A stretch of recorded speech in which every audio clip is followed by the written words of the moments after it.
সুদীর্ঘকাল ধরে বাংলার ছোট বড় সবার প্রিয় পছন্দের এই সেই স্পেশাল স্বাদের ঝালমুড়ি ঝালমুড়ি ঝালমুড়ি ফুসকা ফুসকা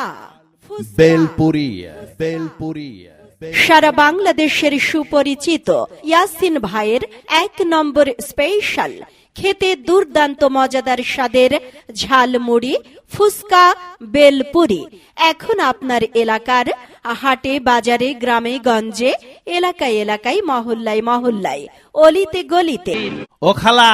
হয় ক এই পিছনে জরি না তাই তো এটা তোমরা যাচ্ছ কনে খালা দেখতে পাচ্ছিস নি ইয়াসিন ভাই চলে আইছে মধুর মাছির মতো ভিড় লাগিয়ে গেল যে খালা ওরে ঝালমুড়ি ফুসকা বেলপুরি পাওয়া যাচ্ছে জরি খাবি তো হয় ডাক দে ইয়াসিন ভাই ইয়াসিন ভাই এদিকে আসেন